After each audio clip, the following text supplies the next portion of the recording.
All right, we're live. Okay, we're live.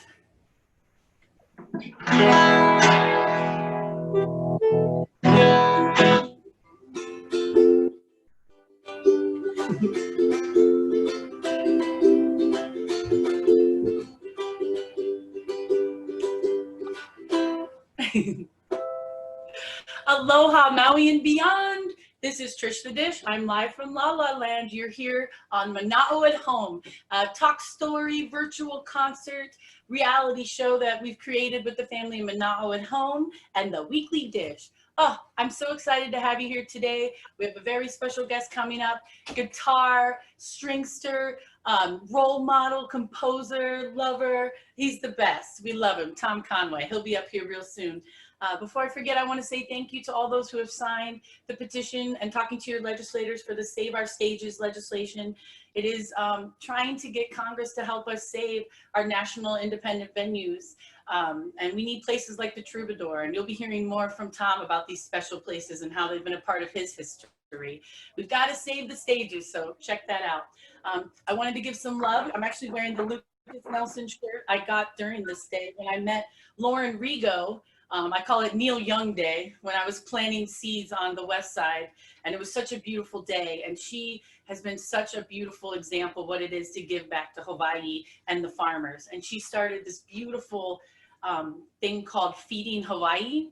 So if you have time, please go online and follow Feeding Hawaii. It's been a beautiful way for farmers to get their goods out during these COVID days. And she is a really beautiful writer, and there's these beautiful stories about Maui farmers. So I know you guys support Maui farmers, so check that out. Okay, without further ado, we've got one of my favorites, the one, the only. When you think clutch player on Maui, when you think professional, when you think a treasure when it comes to Maui music, you think about Tom Conway. What's up, buddy? How you doing? Aloha, Trish. It's really great to be here. Thank you for having me. This is so exciting. I'm really excited to be here. So yeah, where in the world are we? Are we in your Haiku Maui? Haiku Maui, yes. I love your shirt. You're sporting the North Shore Paia Maui. Yeah. Gotta represent. I got my Lucas Nelson shirt, North Shore, Promise of the Real. We didn't even plan this. He and I were just texting yesterday on. It was great. So. Oh, wonderful! I'm a big fan of his. Always love him, and of course, you know the artwork's by Micah Nelson. They're just a family affair, I tell you. No kidding. We have so much to go through today. We're going to be talking about, you're a Detroit city rocker originally, all the way. Yes, indeed. Absolutely. Yeah. That was my formative years. Oh, I can't wait to talk more about that. I'm a Midwest girl too, so there's nothing like Midwest to Maui, LA connection, you know? It's got all that goodness, so. It is good. Oh, I'm so happy. And your beautiful wife, Sandy's watching. Aloha, Sandy. Oh, yes, she is. She's the best. She's the best. So you've got a great partner in crime over there. So boy, do I ever. I'm really very fortunate. I always think, you know, the love of a good woman is like, you know, it's the best. People ask me, Tommy, where did you go right? Exactly. Well, we do. We're big fans. All right. Well, let's hear some of those beautiful string sensations everyone's here to listen to, and then we'll get back to talking story about your cool adventures. Thanks so much. Okay. You know, I'm working most afternoons around Maui, and it's a nice hot day in Haiku right now, like it would be down at the Tiki Lounge in Kihei. And I usually start off with maybe some Jimi Hendrix, something mellow. So SRV perhaps.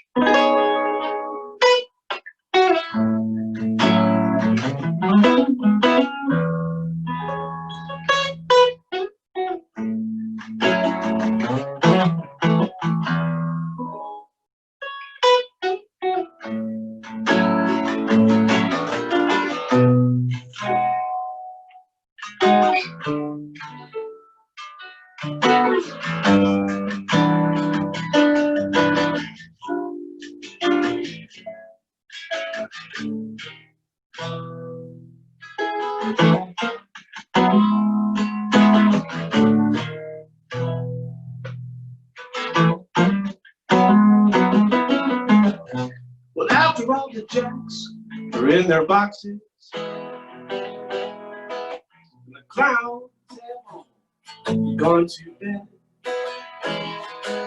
You can hear happiness staggering on down the street.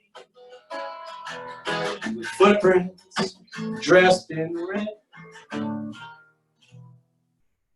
and the wind whispers Maui.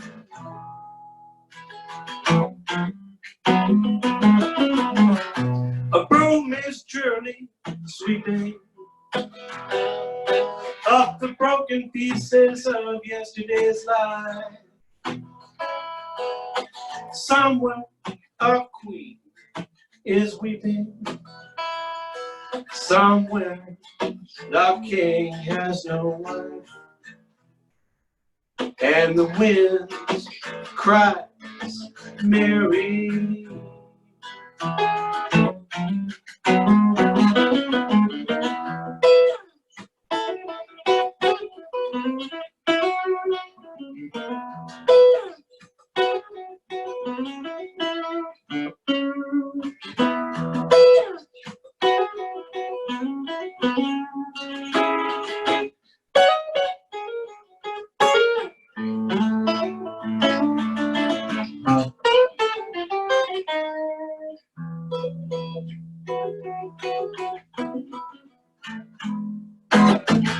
The tropic lights turn blue tomorrow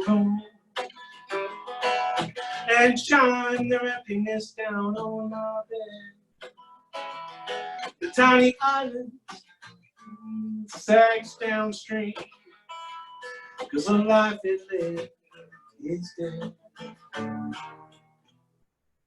And the wind screams Mary.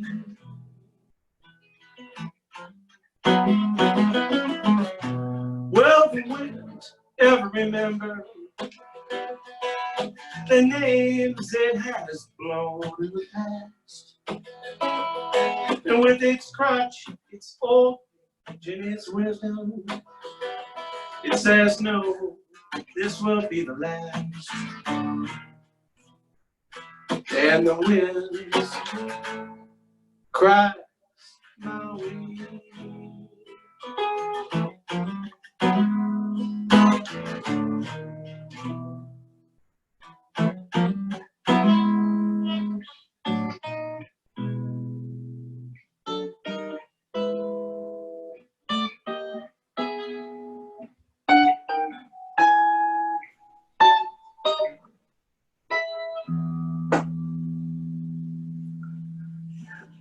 Ow!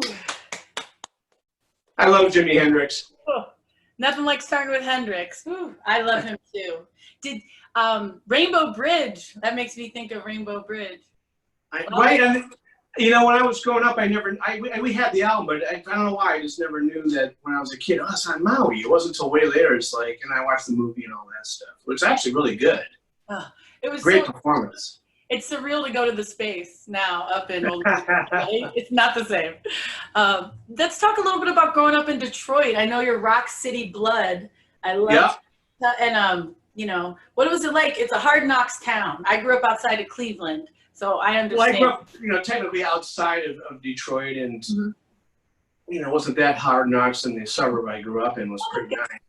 But we heard all the great music of the day. So, you know, back in the 60s and the 70s, which is my era, I was very fortunate to hear all the music that came out of there. Everything from rock to the R&B and all the soul stuff, Motown. Just fantastic. Iggy Pop. Woo. I think, yeah. You know, I didn't know who he was until way later. Oh, fun. I'm the passenger. I am the passenger. You know it. I love that. And then how did the leap to Maui happen? I don't even know. Well, when I was 10 years old, my best friend and I were walking across the playground in the snow, and he said, my family's moving to Hawaii this summer. And we were just 10 years old. He's one of 7 kids. And so we always kept in contact. You know, his older sisters used to babysit my brothers and I. And so that was in 5th grade. So from 6th grade all the way up through high school, you know, they would send me postcards and other things in the mail as I got older. And it was just great. So when in my junior year, my best friend, he came out to visit his dad. His parents had gotten divorced, And he went out to Boston to visit his dad, and his dad took him to the Montreal Olympics that summer of '76. And then he came to stay at my house for 10 days in Detroit. And he brought his Baldwin High School yearbooks and surfer magazines and everything. He goes, hey, why don't you come back to Maui with me? We'll graduate together. So I thought, yeah, I can sell one of my guitars and get a plane ticket. So we called his mom. I'll never forget it. We went into my parents' bedroom and there was one of the landlines. We called Emily Bott. and her great wisdom, she says, no way, man. You guys are never going to get through high school. Just get through the final year and then Tom can come out. But she knew that we'd get up to, just having fun like any teenagers would be doing. And she wanted us to make sure that we graduated, which we did. And then I came out right after that. And dear old Emily Bott, forgive me for spilling an age, but she is a spry 98 years old, still living in Kihei, sharp as a tack. Love her second mom. So great family, just a wonderful family. So that's how I ended up on Maui. They got me my start. And then about a month after I moved in with a local family in Kavalui. I lived with 2 or 3 different local families actually. And that was really great too, getting some of the aloha from that side of the fence too. Oh, I love that. What a wow, that's so fun. I bet Emily is really charmed by your life on Maui. I don't know about that. She's too smart to be fooled by that. But I love her nonetheless. She loves to see you play and see all the beautiful stages that you've been on and how you've grown as an artist. And that's such a cool memory. Wow, that's so cool. I'd love to meet her one day. Oh, she's great. She's great. Wonderful. She's a real, she had a column called Silver Streak that she wrote in I think it was the Haleakala Times for several years. And she's very great writer. Oh, wonderful. I'm going to research her. I love writers. Yeah. Okay, let's hear some more beautiful tunage. And what are you holding there today? Is that your Gideon? What is that? Gideon? So not my Gideon. That's my Godin. Godin. I said Gideon. That's all right. I don't play. Okay, so this is a fun song. I like, on my solo gigs and stuff like that, I play mostly just, for the most part, cover songs. I throw in a few originals. But this is by Hank Sr. Williams. I learned this song from Willie Nelson actually because he plays it a lot. So it's a really cool tune. It's called Move It On Over.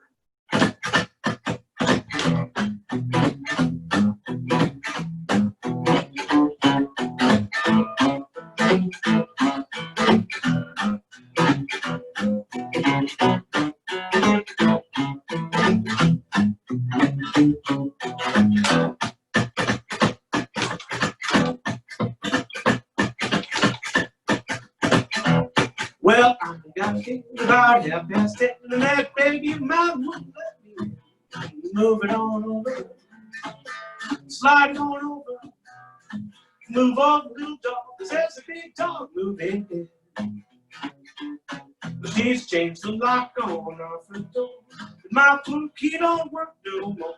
Scoot it on over, slide it on over, move over on dog, 'cause there's a young dog moving in.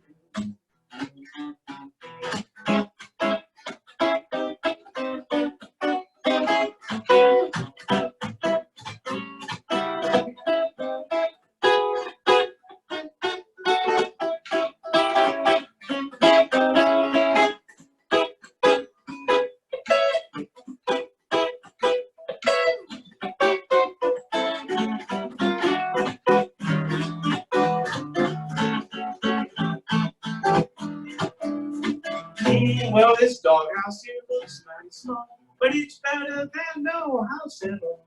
Slide it on over, slide it on, shoot it on over, move over, little dog, 'cause the tomcat's moving in.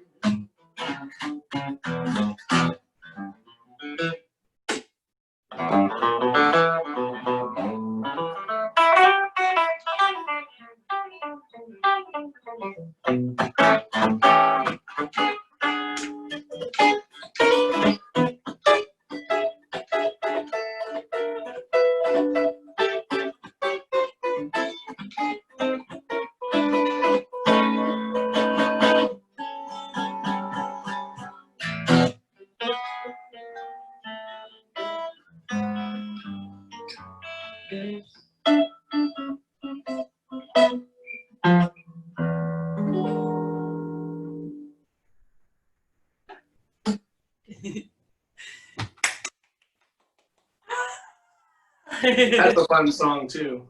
I know. I immediately want to dance. It's like, it literally makes you want to dance, that song, you know? When I tried to set up a loop and it took a dive on me, so I said, okay, well, plan B. We're just going to do it without all that. So. Wait, it sounded great. Thank you so much. Once again, you guys are tuning in to Manawa at Home. We have Maui stringster Tom Conway here. We're talking story. I want to talk about LA. I love the lucky 777. We were talking about 87, 90. Yeah. It's funny. I didn't actually realize that till many years later, but that's what it ended up being. So. Yeah. So you went out to school, music school. Tell us about. I did. So you get this. I'm working at Bounty Music in Paia back in 1982. Ooh. Paul Weinstein and Avi, I go way back with them.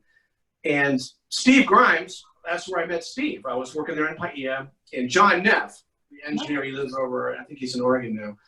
And I was going through a heartbreak, and they were saying, you know what, bro, you ought to go up to that school you were looking at, up there in Hollywood. Channel your energy into that instead of wallowing in self-pity. So I did. Great friends. And it was unbelievable. I mean, it was just incredible. And, a place like that can't make anybody a good player. I've had people say, well, you went to a school and you know what? I practiced my ass off. I'd be like, you could sit at the feet of the best guitar players in the world that wouldn't mean anything if you didn't put in the time. So that's a fallacy. And there were so many, there was like 100 guitar players from around the world in my class. So imagine guys like, I loved it because if you think you're a hot rock guitar player, well, let's see, Paul Gilbert was 17 years old with his bubblegum pink guitar there, shredding up a storm. Joe DiOrio playing jazz. Ooh. But I also studied with Ted Green, who's now moved on. He's not around anymore. He was a genius in Woodland Hills. And also in Woodland Hills was my mentor, Jorge Struns. So, I mean, I can't say enough about those people. I know. I love how you always look up. You really respect the teachers. I still do. That's so.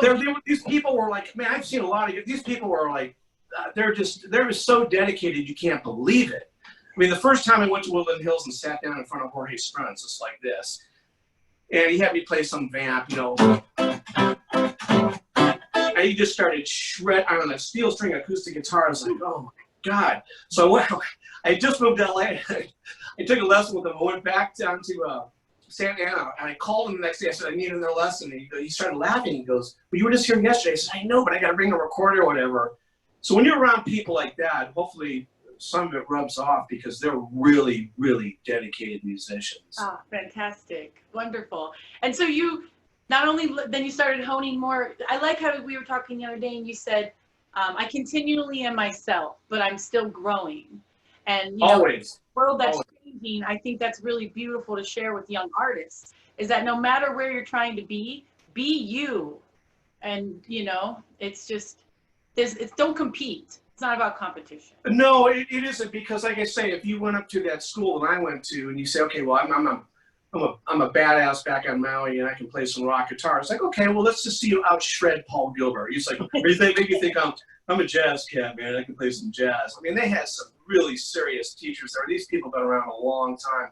Just take it easy and maybe you'll learn something from these folks, And I love talking story with you. I was telling you about, missing live music. Being in LA without entertainment is like, I feel like I'm in prison, And what was it like, the Sunset Boulevard days, the Troubadour, that was right around the corner from where you lived. It was. That was the second time I lived in LA. I lived a block away from the Troubadour on Oakhurst Drive, which had all those beautiful jacaranda trees, which reminded me of Kula. So I used to go to the Trouba a lot, but I was also in a little rock band, one of millions in LA that, we didn't go anywhere, but we did the whole circuit there, playing the Whiskey, the Roxy, and Gazzari's, and the Central, and those. And I don't think I ever played the Troubadour, though, even though I lived right near there. That's one place. Maybe one day, after all this is passed, I'll have an opportunity somehow through the universe to play the Troubadour, because that's a place I would love to go back there and play there. What a beautiful time to be in LA, the late 80s. What was it like? Well, what it was like is I went there and grew my hair long. I remember this band that I auditioned for. They said, well, his hair's not really long enough. And the other guy goes, yeah, but he can play. He can grow his hair out. You know? So that's what it was like in the late 80s. Imagine that, you know, the whole. A condition of being in the band. Can we do some with the hair? Yeah. So can you imagine me? I mean, my friend came over one time. He was trying to help me tease up my hair. It was really long and curly, and just it was before we went out. Put on your cowboy boots with the bullet wrap around and all that stuff. But you know, 2 years later, man, that all came crashing down, or whenever it was when the grunge scene hit. So it went from big hair to like, okay, well, out now. And then that kind of became anything you want, which is kind of, it was cool. You know, you can be bald or have short hair or long hair, whatever. Yeah, you have a really cool like style. You're just kind of like, you kind of remind me of like a bandit sometimes. You know, you're just a little like a urban cowboy of sorts. Wow. I like it. I didn't grow up with country music, but I'll take your perception, whatever. What about a pirate? We'll call you a urban pirate. Okay, that's good. Yeah.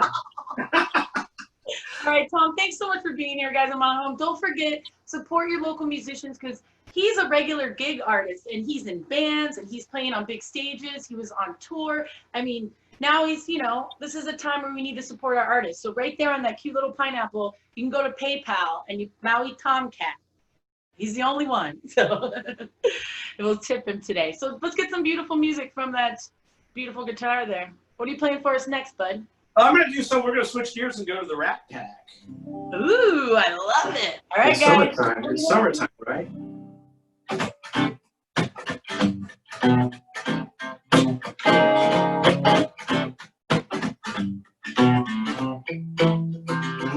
The summer winds came blowing in from across the sea.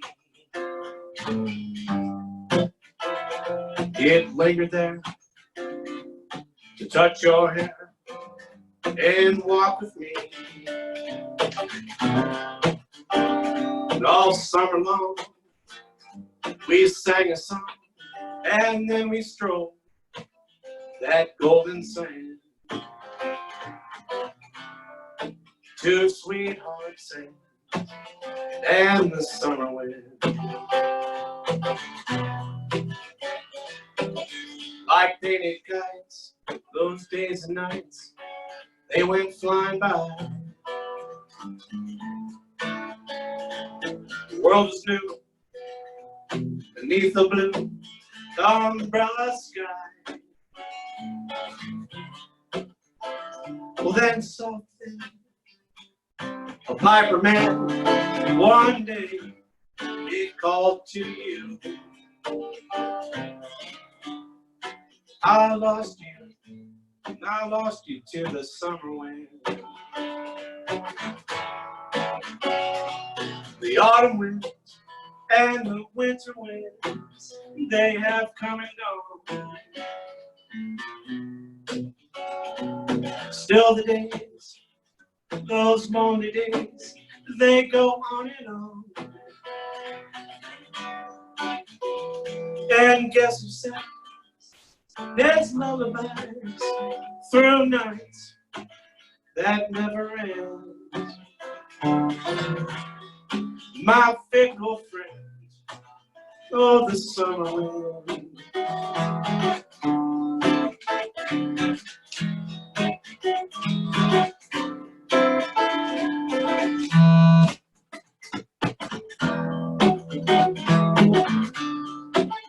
I said the summer wind, please bring back my baby home to me. Oh, the summer wind, please bring my lover home across the sea.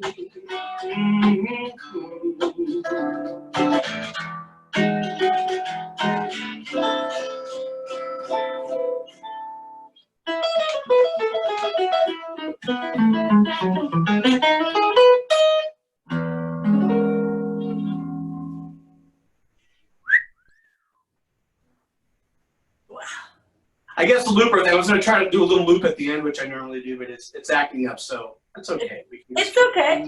Without We're now at home. This is a free concert, all right, people? This is cool. I love, whenever I think of Tom, I always think, you know, perseverance, a good attitude, and I know that you grind, you know, you get up. Like what is a day in the life of Tom Conway? Well, and normally every day, even pre-COVID, I get up, I have my coffee, and then I'll sit on the couch with this beautiful flamenco guitar here, and I'll be studying whatever it is I'm studying, and I go through these phases where I'm really into this concept, and then I'll move on to another concept, and it consumes me, you know. So I'll have a couple cups of coffee. So my day in the morning is, you know, I don't sit around and practice scales and stuff like that. I'm just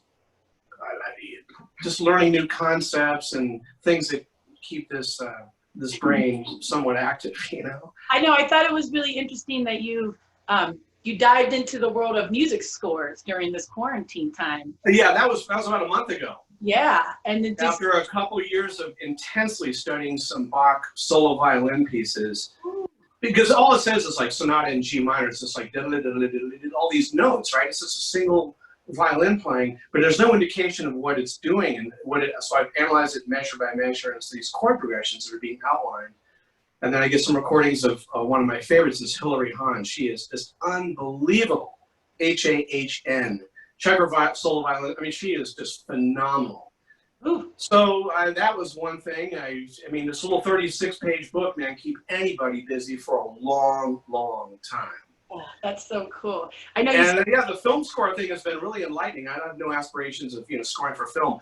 This is different than writing a song that gets used in a film. It's more like people who are orchestrating parts for Psycho, Ooh. Vertigo, or, you know, fanfare for Star Wars, all that kind of stuff. All these moods that the composers are able to conjure up. Some of them they're absolutely genius. I mean, and Ennio Morricone just passed away. He did The Good, the Bad, and the Ugly. Oh yeah. He could go from brain to score. He didn't even need the piano, you know, as an intermediary. He could just go from here to there. I mean, that's just, who does that? Not many. There's so many facets of music, you know. That's why it's something you could keep learning. You've never mastered it really. It's just like you keep going. No, I mean, hopefully if you stay engaged and, you know, you're interested in other things, you can keep broadening your palette. So. Yeah, and your palette is, it's a versatile, from jazz, blues, rock, island soul, or like bands like Gypsy Pacific. That's so unique. I love them. Well, you know, 20 years ago when the band first formed with Marcus Johnson, Willie Wainwright, and Phil Benoit, we were the only gypsy jazz band in the state that I know of. And Abe Weinstein, who's now deceased, he used to run the Hawaii International Jazz Festival. And we were at Marcus's house in Haiku 20 years ago. Marcus knew him from the old cruise ship days. So Marcus put the phone down on the kitchen table. we all were rehearsing in Marcus's kitchen, if you can believe it. And Abe Weinstein, Marcus, let me play you a song of this new band I got. And he hired us immediately, and he really championed us throughout the state until he passed away, and that particular series of events went away. I know. I love when Gypsy Pacific comes back together and plays at Mulligan's. It's like the Beatles. I get so excited. Well, I wish it was like that. The first go around we had, you know, it's kind of a niche music. I mean, jazz, to my knowledge, isn't like the biggest seller in the world, and gypsy jazz is like a little sliver of that whole world. So yeah, well, it's so beautiful. I know that, you know, you've been in so many different outfits and also supporting everybody from like Lucas Nelson and Willie Nelson and. Well, I've never supported Lucas. I mean, he's his own, but you know, Willie's taken me out there. I've done a lot of gigs with Willie, and that was fantastic. Loved it. And Lucas too, but I mean, it was just great. I mean, it was unbelievable playing with those people. You seem like when I walk in the doors of Charlie's, it's like you're a part of that place, you know, sometimes. I love that. And well, I'm a big fan of Jonathan Herman, who runs Charlie's, and he's been really good to me. I had a regular slot there for the last several years. Jonathan treats his employees great, and he's such a big support. I mean, there's no other place on the North Shore where you can see live music, not like with bands and stuff like that. I'm not talking about somebody who may be tucked in a corner, but for bands on a regular basis, Charlie's the love it, and Jonathan Herman has been such a supporter of live music over the years there. Oh yeah, I'm one of his biggest fans as well. He's let me play on his stage with a lot of my artists, or give them a stage. Chino a stage. I mean, he's very supportive, and I think it's because he's a fan as well, and that's always so important, to be in the business, but also be a fan who appreciates it and not just someone in money, you know, who's produced. No, he's a definite music fan, so he's really done a lot for all of us. Yeah, so much love to you, Jonathan. I know he's watching. He's been sharing. Tell me a little bit about your guitar, though, behind you. That was made for you, right? I want to talk about that gorgeous that special guitar. So this guitar right here is made by a luthier named Pedro Maldonado in Malaga, Spain. Ooh. And I found out about this guitar brand years ago when I studied with Jorge Stranz. He said, hey, I got a Hui of people. He didn't say Hui. He lives in California. But, you know, of guitar people like me, we're going to go get a Hui together. We're going to buy a bunch of these guitars from this guy at a great price. So I had one before, and I had it for several years. And then when I moved back to Maui, I had to sell it when I first moved back in '97. I vowed I'd get another one. So I saved up my money, got this one. I would stay up in Key until midnight so I could call Malaga, which was a 12-hour difference. And I talked to Pedro, and he made, you know, he makes these beautiful guitars. And I had to wait about 9 months. But he didn't know that Maui was a different island from Oahu, so he sent it to Honolulu. So I had to fly to Honolulu and clear it through customs and pay the invoice, you know, the duty on it. And so I figured I'm not sending. So then I bought a seat for it on Aloha Airlines next to me, and I took the guitar to lunch at Marcos, California. I don't know if you can hear this, but it's. Ooh.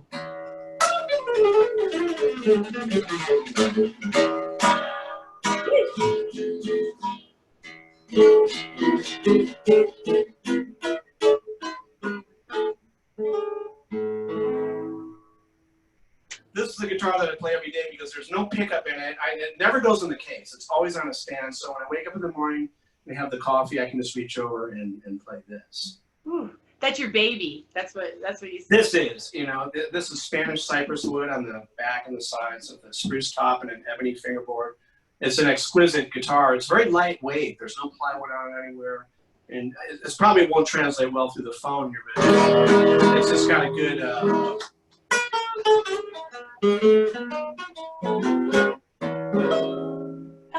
It's fine. It's beautiful. Thank you for sharing that. I was checking it out. It was sexy in the background. I had to give it some attention. Oh man, the backside of that thing is really nice. I know Justin Morris and Matt Del Olmo are looking at that right now, and they're having. Those guys are great, man. Aren't they? They're really. I love them. They're just wonderful people. Yeah. I met them at Charlie's. Yeah, I remember they're the sound men. Yeah, who was it? Xander and Orion. I mean, they're those folks, man. They're really tearing it up. They're fantastic musicians and they're great people. You know, and they look up to you, so it's pretty cool that you. I look up to them too. I mean, I talked to Justin. You know, he's a good friend, and he's always so helpful. You know, he's just a very insightful human being. They don't make many like Justin Morris. He was our first. They don't. Yeah, and he's special, very special. He's a special guy. We're excited. Well, let's hear some more music. I mean, I love talking to you, but let's hear. Okay, so this one. Thanks for being here, guys. What's that? I was just telling everyone, thanks for being here. Oh yeah, well, thank you. This is another song that I learned from Willie Nelson. You know, when I was growing up, I never heard country music in Detroit, so. But I really like this song. He didn't write it. It was written by a guy named Townes Van Zandt, and it's called Pancho and Lefty, and it's a story about some federales and being down in south of the border.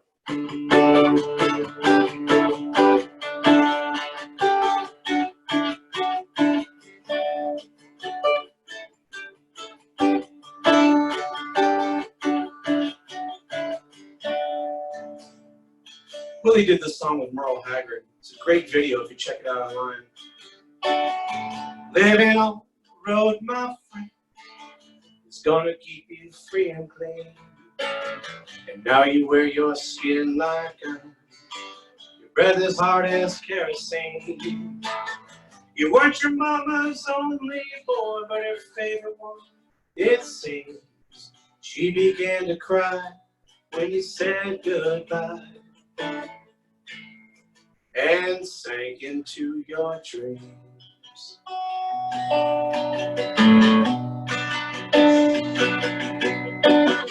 Pancho was a bandit boy. His horse was fast as polished steel. He wore his gun outside his pants. for all the honest world to feel. Pancho made his match, you know, on the deserts down in Mexico. Nobody heard his dying word. Ah, but that's the way it goes. All the federales say they could have had him any day. They only let him slip away. Out of kindness, I suppose.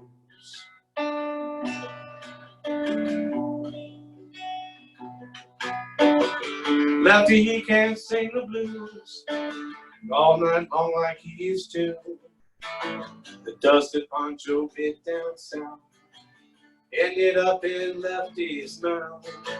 The day they let poor Pancho low, Lefty split for Ohio, where he got the bread to go. Well, there ain't nobody knows. All the federales say they could have had him any day. They only let him slip away. Out of kindness, I suppose.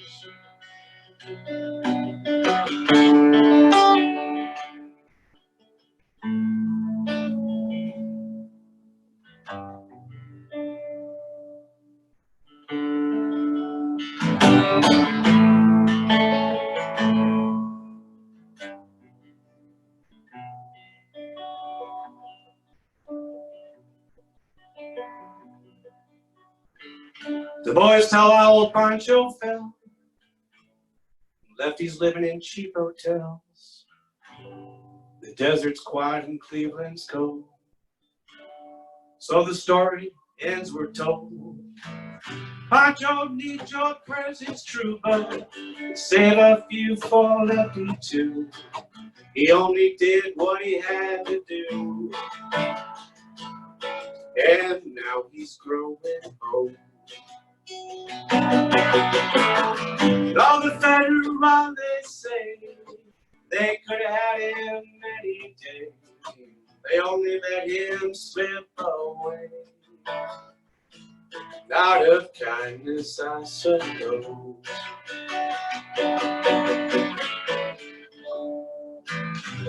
A few great federales say they could have had him any day. They only let him go so long.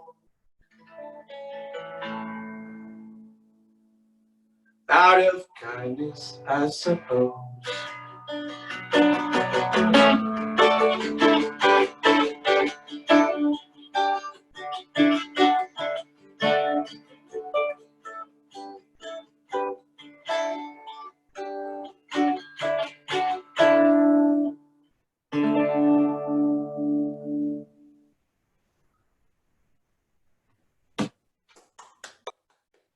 Was really good. I really liked that one.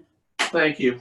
I'm not really a country fan either, but it's different, you know? I didn't say I wasn't a fan. I've come to relate. No, there is, no, but you're like me. There's certain country, like maybe not the, you know, twangy. We appreciate like Merle Haggard. Hello. I do. You know, I didn't know anything about country music. I still don't know a lot about it, but I'll tell you, you know, when I first started getting to work with Willie, I didn't know much about him, and then you know, getting the chance to go out on the road with him and learning the music, I was like, wow, man, this is really heavy. That's the kind of country music I really like, you know. Is, Willie and Merle, that kind of thing is more my Hank Williams Sr. all that, yeah. You know. Well, Willie, or you have such a wheelhouse now, because when you're playing with different players, it's like you're picking up, you know, every band that you play with or any legend that you support, or you're always growing, you know, and it's just really cool to see. I've known you for 14 years, and you're one of those artists that we like. When somebody books Tom, it's like, oh, thank goodness. You know, there's like a relief that washes over you as a manager. I don't know about that. They know they can count on me. They know that they can count on me. I mean, I'm super reliable. You know, I mean, everything else, well, maybe I like his music, maybe I don't, but they know that I'm going to be there, and that's a big part of it. Yeah, and I know someone who really respected that is Willie K. and that's why he invited you to be in the band, the Warehouse Blues Band. And Yeah. I love how you said he's not a one-trick pony. Like, he could go anywhere. You kidding me? The guy's like a whole carousel of ponies, man. You never know which one he's gonna want you to hop on and ride, you know. And you held it down, and not only you held it down, you shined. You had a lot of solos. You had a beautiful journey. Tell us a little bit about the last few years with Willie K. Well, I was really flattered. He called me and he asked me if I wanted to be a part of this dinner show that he was doing up at the golf clubhouse there in Waikapoo, and I said I'd like to do it. So we had a little, I guess it was an audition thing at his studio one evening after one of my gigs. I went over there and we would play. And he goes, "Can I play some really fast country?" I go, the whole band was playing there. Jerry and Chris were there. Yeah. And we only played for like 15, 20 minutes. He goes, "Okay, I've heard enough. Deb, let's bring out the pizza and the brownies." And he goes, "Get him the CDs." So I had a few days, and he gave me like 4 CDs, and you absorb it. I was just went into mode. What I would do during those things is I get up early in the morning, and I have my coffee, and then I just start going song by song, and it's a lot of work because there's a lot of things with this music. You can't fake it. Mm-hmm. Never. No, there's no faking in Willie K. Even though you learn the arrangement, the way he has it on the CD, you can still change it, but you still have to have the general the roadmap, I guess you could say. You have to be familiar with it. Otherwise, he'll boot you. He has no problem. You're gone. Yes. Right there and then you're gone. Yeah. And I love seeing you at the tribute they did at Guava Tree with that insane lineup of all-stars, all people that Willie has inspired. Yeah, those are all the, for them, all those local boys and Wahine. And I do the thing with Marvin Tevaga. I love Marvin. He's not up and coming. He was when I used to play. I used to play with Ekolu and tour with those guys. Oh, you did? Nice. I did. We'd go rehearse at Brian Hyatt's house, and Marvin Tevaga was this young Kanaka running around there and stuff, and the boys would come over and listen to Uncle Brian and everything. And so when he came at the Guava, he goes, "I remember you when you were playing with Ekolu. I was one of those kids who came around then." So he's doing great on his own right now, and yeah, so that was a really nice tribute. It was a lot of aloha there for sure. Yeah, I loved. By the way, Phil Benoit just commented that you're the guitar scientist. That's my new favorite thing I've heard. Well, there's a heart beating in there too, though. And hopefully I know there's a gut. So I always like that blend of, okay, you can't be a total dummy. You can, but yeah. So Phil's great. He's a very, very good friend of mine. He's wonderful. We're actually featuring Phil and Angela on this show at the end of the month. So that's fantastic. It's going to be a great show with them on here. Bossa Nova. Very exciting. Yeah, I know, right? Real quick, I want to mention Bounty. You're known as the Magic Man. I've been told at Bounty. People come in, they're like, "How do I read this chart? How do I do?" No, that's not where the magic comes from. They come in and say, "Hey, the owner going to give me this much off on the deal. Can you?" Okay, I'll see if I'll talk to Paul and get you the extra 5%. That's the magic they're talking about. It's nothing to do with music. Don't reveal your secrets. Yeah. But you have a great relationship with the Bounty family. I mean, decades you've been such a reliable source there, and music lessons. And when they've been reliable for me too, because I worked there back in the early '80s, and that's when I first started teaching them. Then I went away to the guitar, blah blah blah. I came back from '87, '89. Then they were over on Derry Road, and I worked there then too. And then I came back in '97, and Paul hired me back then. So I've had 3 different stints with Bounty Music, and I can't say enough about that place. Before the internet, everybody could just go online and say, "I want to get it from this retailer or that." If you wanted to try out gear on Maui, you had to go to Bounty Music. Mm-hmm. Yeah, and you know what? I was so pleased to hear that they're doing really well during all of this. They're rocking. Yeah. They're doing great. People want to learn music or, get new strings, or it's finally time to pay attention to that guitar in the corner. Yeah, well, Paul's always, from my perspective, he's survived. I mean, 40 years, that's a long time for any business. Paul visits Maui.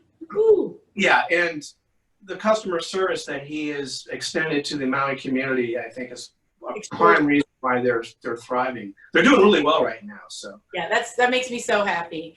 Okay, well, let's hear some more music, Tom. Man, I have so much fun talking to you. This hour is going by quickly. Oh dear.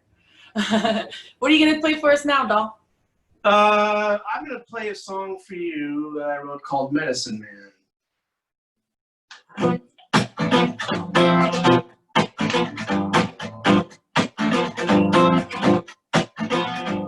Medicine Man,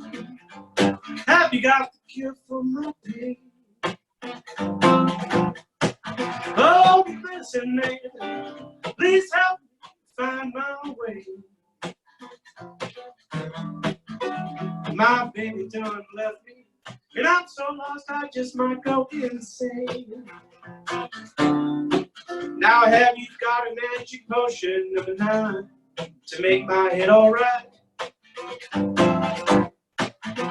I'm feeling so lonely, like the only cloud in a sunny clear blue sky. I ain't got nothing left to live for, but I'm hanging on, so don't leave me here to die. Don't leave me here, medicine man, oh no.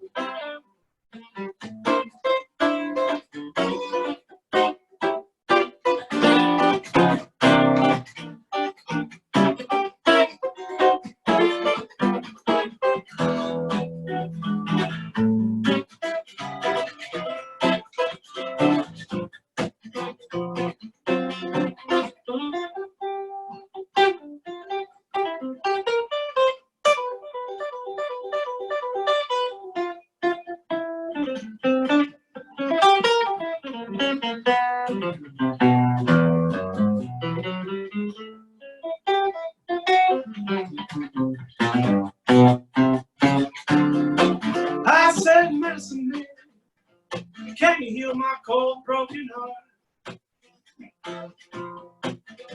Oh, medicine man, my spirit's weak and my soul is so scarred. You know, she left me all alone, standing here in Cupid's graveyard. Yeah, she left me all alone, standing here in Cupid's graveyard.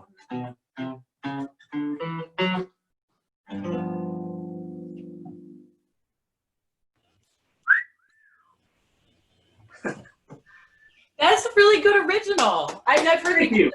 And I didn't make it as medicine man. It could be anything. It could be, you know, your beer over here, or your bud over here, or your whatever, you know, or deep breathing, whatever it is. It's just a story about somebody he's heartbroken because he got dumped. Yeah. Which I is put that song a lot with Mark Johnstone at Charlie's, by the way. Just a little quick shout out to Mark. So he'd come in and sit in with me a lot at Charlie's, and I really appreciate that. Wave Train is one of my favorite outfits on Maui for sure. Right?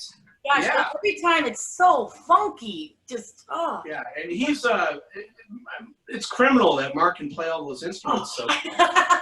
He's like our Prince of Maui, right? Right? He's a windsurfer extraordinaire. I know. He's so fascinating. I never have one of these new concepts. I'm looking at. I always, I'll text him and say, "What do you think about this Hitchcock chord or something like that?" And he'll send it back like a file that he played on the piano. But here's that poly chord that's almost impossible to play on the guitar. You know, it could be the That's so cool. straight up stab chord or whatever.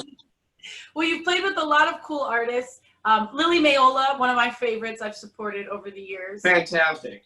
Just She's fantastic. such a special songbird. I love those bathtub sessions. They were so raw. Yeah, we did several of those, you know, and she's got some more in the can, so maybe she'll put another one out there at some point. With the one we did at the Haiku House, which is a phenomenal property. What is that? I need to know. I'm going to book a wedding there. Right? Oh my goodness. That place was really cool. I love that place. But Lily's great, and of course, you know, I worked a lot with her over the years, and you know, I knew Nancy well, working with both of them. I traveled with them. We'd go inter-island. I could fly with them to the mainland, all kinds of stuff. So you know, God bless Nancy Mayola, man. She was a real pillar in our Maui community. I really look up to her, and her family is really special to the island, and I'm very much so. That she has you as a trusty guitarist. Sometimes it's really nice to see. Yeah, I mean, you know, here on Maui, she's got her own band, I think, on the mainland in LA. But you know, her formative years when we were getting her off the ground here on Maui, and that was Willie Nelson was one who made that happen. I was at his house one day, and Lily was there, and he goes, "You know, you got to work out with this girl. She's really great." And so that one thing led to another, and we did a lot of work together. Speaking of Willie Nelson, let's talk a little bit about Jimmy Kimmel Live. That's unbelievable. Tell me a little bit about the magic of that and how it was so surreal. And I love the chill moment of, because live TV is usually not live. And so later you got to go watch it and be in a really chill, like homey environment. So imagine this, I was staying out at, he flew Lily and I up there for the Heartbreaker Banquet, which is a South by Southwest thing. And we did that with Willie. And Jimmy Kimmel was in Austin, Texas that week for South by Southwest, and he wanted Willie Nelson to cap off the entire week. He wanted to be that to be the final thing. So we did other stuff, and then imagine, you know, leaving Willie's ranch on his bus with him and Annie and, you know, the gang and me and Lily and a few other people driving into Austin and then going to the Long Center. That's where the Jimmy Kimmel was being broadcast from. Mm-hmm. And Willie did an interview with him, and I think, what's that guy's name? Lil Wayne was there, you know, the rapper guy. Interesting. Los Lobos, no, not Los Lonely Boys was there too. Oh, wonderful. So I'm backstage while Willie's doing the interview, and I see Ray Benson over there, and I go, man, I don't know if I'm going to get to play, you know, Ray Benson. I'm thinking this in my mind, right? Ray's here, and I see the guys from Los Lonely Boys. I'm like, God, I'm probably not going to get to play. He's probably going to call Garza up there to play with him. And then, but I wasn't, so I got to do the whole show with him. And when we started playing, I mean, it was deafening applause. I've never heard applause that loud. I mean, the guy is like the king of Texas, you know? Like, yeah. It was unbelievable. It was really, and then we went back, then we get back on the bus. Jimmy Kimmel came out. You know, he was such a nice guy. He came out to the band when Willie wasn't there after we played. And he shook everybody's hand, said, you guys were fantastic. And then we got on the bus after a while, after Willie's friends were visiting with him and whatnot, and we went back to Willie's ranch. Annie cooked us a spectacular meal, and we sat on the couch and watched the Jimmy Kimmel show. Just like cozy at home with some comfort. It was kind of surreal, you know, recording that in the afternoon and then going back to the ranch and having dinner and watching it. Yeah, I love that story. And also, if you have met the family, you know that they're so chill and low key. They don't act like it's a big deal. They're no, well, I mean, God, with everything Willie Nelson's done in his life, I mean, I don't know what would be a big deal for that guy at this point, you know? Well, but for me, it was a huge deal. Well, you're a big deal to me and to Maui, just so you know. We're always fans. My best friend Jake is like your biggest fan. He can't talk more about you, Jake. I love Jake. We're always wonderful. Every time I walk into some place where he's Twitty. Yeah. He calls you Conway Twitty. He posted. I know. He's a great guy. He's wonderful. Well, thank you so much. Let's hear one more song, and then we'll talk a little more story and get out of here, okay? Okay, that sounds good. What you got for us? All right, guys. Don't forget to tip this beautiful Maui artist. Aloha.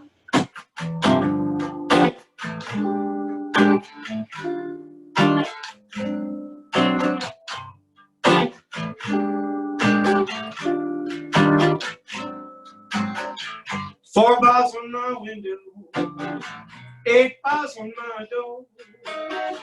Just sitting here thinking, staring at the floor. It's gonna be a long while, no place to go.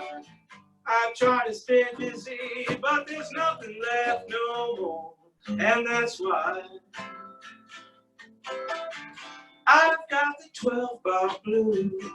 Oh, yes, I do. Looking through lines of cold, hard steel. I wish I could change the way I feel. I'm doing my time. I'm paying my debt. I ain't no saint. If I was, I'd raise the dead. But I can't. So I've got the 12-bar blues. Yes, I do.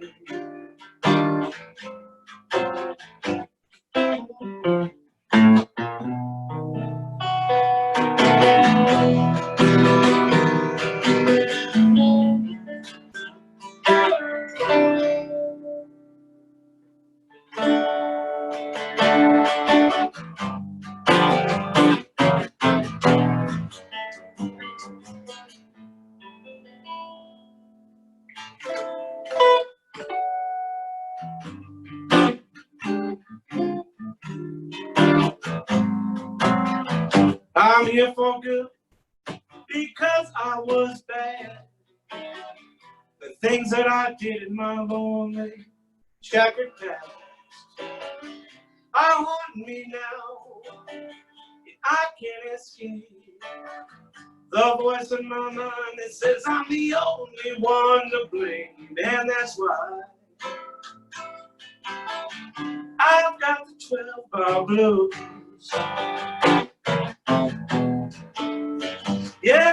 that's why.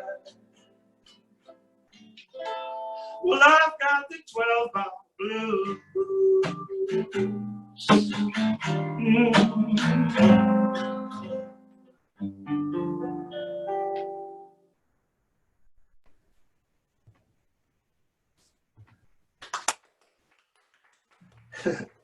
That's a song I wrote a few years ago. What was that one called? 12-bar blues. Oh, I love it. Oh, ended it with 9 bars. Oh, I love it. 4 bars on my window, 8 bars on my door. Just sitting here thinking, staring at the floor. Kind of like being in quarantine, but not as bad. You've been giving lessons in quarantine, so you might have some more guitar players contacting you for lessons after the show. I don't know. You know, it's I've had a few people. They're all in Canada, oddly enough. People that I met here on Maui over the years at my gigs. They're good guitar players. But everybody can kind of, I guess, can go to YouTube now. And so I've been rendered obsolete for the most part. Well, you're not obsolete. We love you. I love that you've been on stage with like Pat Simmons, who's a great Maui man too. We love that family. And then Alice Cooper. I want to talk a little bit about that because I see your albums right behind you. Yeah. I'm not like an autograph guy or anything like. I could really care less. I mean, Coop, the album Killer, that red one there. $1 Billion Babies last year. So in a nutshell, I don't know how much time we got. I'm going to tell us really quickly. I was playing with Willie K down at McKenna at a private thing, a private function. We were the opening band, and then Alice Cooper's band played. So I played with Willie, and he did a really rocking set. And then Chuck Garrick, the bass player for Alice Cooper, came up to me afterwards. He goes, "Hey, bro, we had to fly in one of our," because they have 3 guitar players in the Coop band. He goes, "We had to fly in one of our guitar players who's not in the band anymore because one of the other guys couldn't make it." Yeah. He goes, "We go to this guy, you." I said, "Yeah, man. I grew up with that music. I can do it." So anyway, 2 years go by. I get the call from Chuck. "Do you want to do the thing with Coop?" And that was not this last year, but the year before. Woo! So it was unreal, man. They sent me the songs to learn, and where I got to play. We were kind of like the house band in that New Year's thing that Shep does. So I did 2 shows with Coop that year. One was down at McKenna, and we did another one on the New Year's thing, of course. So this last year, Nancy Miller texted me, "Hey, do you want to do Alice again?" I'm like, "Hell yeah, I want to do it again." And this time it was only me and Nita Strauss, who's a phenomenal guitar player. Normally they have 3 guitar players. So when you learn that stuff, I know there's a lot of guitar players, so yeah, that's not that hard of a song to play yet. You got to learn all 3 parts. And when you show up at rehearsal, if she says, "Hey, can you do this part?" Yeah, I can do it. You can't. And the songs, it's not like they're technically hard to play, but you have to know. They do arrangements. You have to know it. Mm-hmm. Yeah. No, and you're so clutch, so that's why it worked out. Well, it's something I really wanted to do. So anyway, I got my $1 billion baby. That was really important to me this last Christmas time. You know, Shep signed it and Coop the same night, and it's got a $1 billion bill inside here. Ooh. Well, Tom, it's been such a pleasure getting to know you even better this last hour and sharing your Mana'o with the audience. And I can't say enough good things about you. I adore you. I'm a big fan, and big love for sharing your Mana'o today. Thank you so much. Thank you, and again, shout out to my wonderful wife, Sandy, for her support. Peter Merriman at Monkey Pod, Tiki Lounge, Maui Brewing Company, again, Jonathan Herman. Those are all the people that I have all my regular gigs with, so we're really hoping that when things open up, they'll be in good shape. So yes, well, us too. Well, thank you so much. I'm so happy, and you also have a nice podcast out right now, which is a whole hour of you talking to your friend. Yeah, my friend Larry Camp, who used to live here, we go back, and he was funny that he contacted me last week. And I said, "Yeah, I'd love to do this." So. Oh, that's perfect. So this is the Rockstar Tom week. I love it. So we'll be sharing that post too. Thank you so much for all your hard work, and you're just really like an exceptional talent that I think a lot of people should look up to. So thank you so much for sharing today. I love you. Thank you, Trish, and the Mana'o, and Mike, and Chino. I really appreciate the opportunity. All right, guys. All right, we'll be here next week. We've got a fire lineup this month. We started with beautiful Tom Conway. Next week, we have Shea Butter and the Cream, which includes Shea Derrick, Nick Sickles, and Matt Del Olmo. Woo! And then the following week, Gretchen Rhodes. You know, no big deal. And then finally, we're going to end up finishing out the month with your good friends, Phil and Angela Benoit of Benoit Jazzworks. So I'm really excited. Thanks to everybody for tuning in on Mana'o at Home every Thursday at 4 p.m. Don't worry.